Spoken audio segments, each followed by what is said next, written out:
Stories seemed to tumble out of Hannah's mouth, reruns of all the movies and books she could think of. She told the girls about Yentl and about Conan the Barbarian with equal vigor, about Star Wars, which confused them, and Fiddler on the Roof, which did not.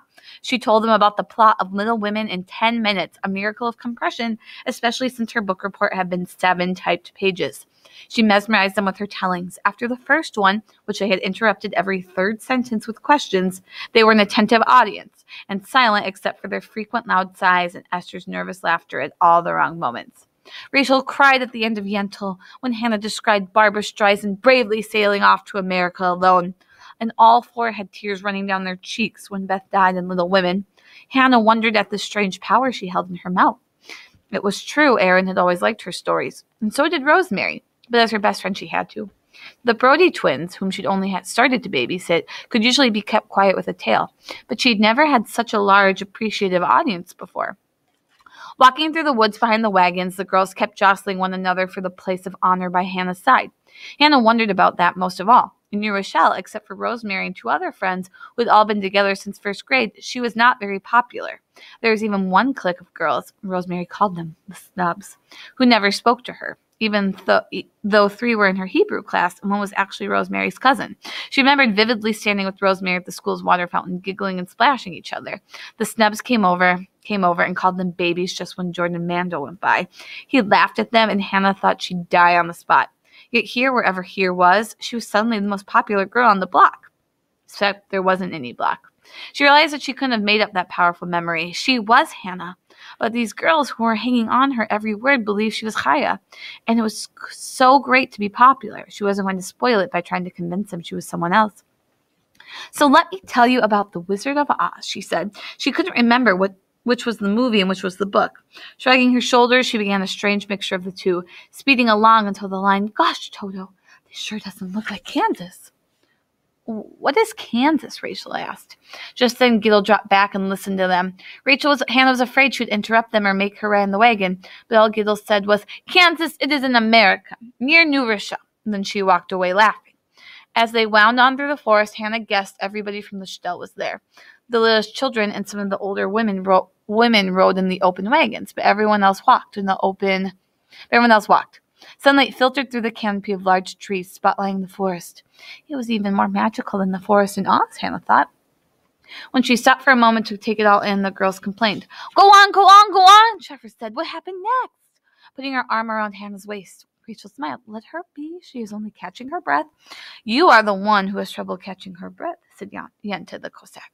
She wrinkled her long nose. "But Chaya has plenty of breath. Shifra is right. What happened next to this Dorothy Gale?"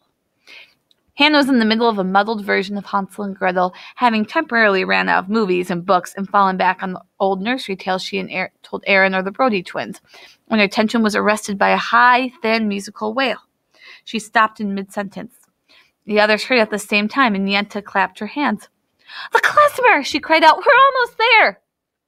She'd been holding Hannah's arm, but pulled away half a step to look longingly towards the front of the line. For a moment, Hannah was annoyed at having her audience distracted. "Don't you want to hear any more?" she asked. "Never mind her, Chaya," Rachel said smoothly. "How are you to guess Yenta knows songs like you know stories? She'll leave the dinner table even at the sound of a clarinet, so ignore her and finish about this wish. Does she push Gretel in the oven or not?" But the mood was broken, and a new mood took over the villagers as the sound from the clarinet reached them.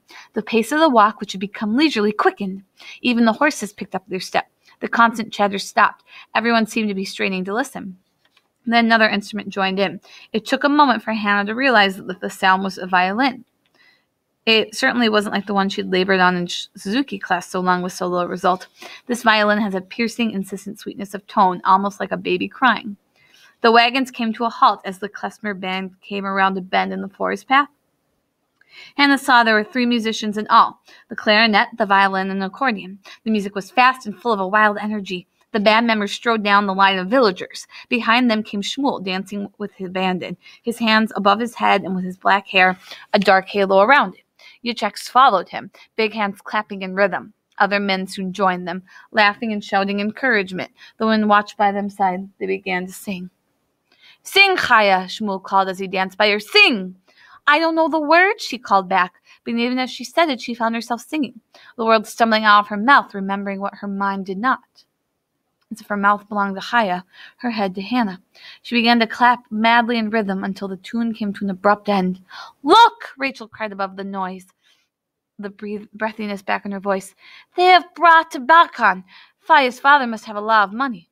"Or an only daughter," Esther added. "Then why is she marrying Shmuel?" Schiffer blurted out, looking at Hannah apologetically. She added, "I mean, he is handsome, but he is not so rich or so learned, and you know what they say about Rabbi Baruch." "They say," Hannah began, and the girls bent close to her as her breath gave out, "they say the Faya is his favorite and always gets her way. They say she saw Shmuel and fell in love." "In love," and the girls breathed the words in rhythm. "So?" Hannah was puzzled. "So they fell in love. So it may happen in Lublin that a Jewish girl marries for love, but here in the country we still marry the one of our parents pick out with Shadchan, the marriage broker." "Even today?" Hannah asked, not sure when today was. "Even today," they all said together. Hannah turned to look at the man Rachel had pointed out as the Bakan, and she had wondered who he was. The words seemed to have no easy translation in her head. As she watched, the tall, skinny man circulated from group to group. Each knot of people he left was laughing uproariously. Maybe he was some sort of comedian. When the Bakan got to the girls, he squatted down in front of them. He was so tall, even squatting, he towered a full head above Rachel, who was the smallest of them. Then he began in a sing-song manner to rhyme about each one in turn. When he got to Hannah, he pointed his finger at her and sang, "Pretty girl with faraway eyes, why do you look with such surprise? How did you get to be so wise, old girl in young girl disguise?" "That is you, Chaya!" Kittel cried out from behind them. "What a fine Bakan!" Without taking his eyes off Hannah, the Bakan said, "So your name is Chaya, which is to say, life! Strange name for a strange time, child. Be good life, and long life to your friends, some young Chaya." He stood up slowly, unfolding like some long-legged bird, and danced away to the next group of villagers. "Strange," Hannah remarked to no one in particular. "Well, that is what he is hired to be," Rachel said. "Strange and mysterious, and to make up rhymes, sing songs, and tell fortunes. He said I look startled by life, Chaya. Do you think so?" She put her arm through Hannah's. Hannah shrugged, but she wasn't really thinking about what Rachel said. She was thinking about the Bakan. He reminded her of something or someone, but she couldn't think what it was. Then he tipped his hat to one of the old women on the wagons. It came to her. He was like a court jester, only instead of wearing one of those colorful caps with bells, he wore a black hat like the other men, and the bottom of his coat danced along with every move. The idea of a Jewish jester so tickled her. She began to laugh out loud. Without even knowing a joke, the rest of the girls joined in.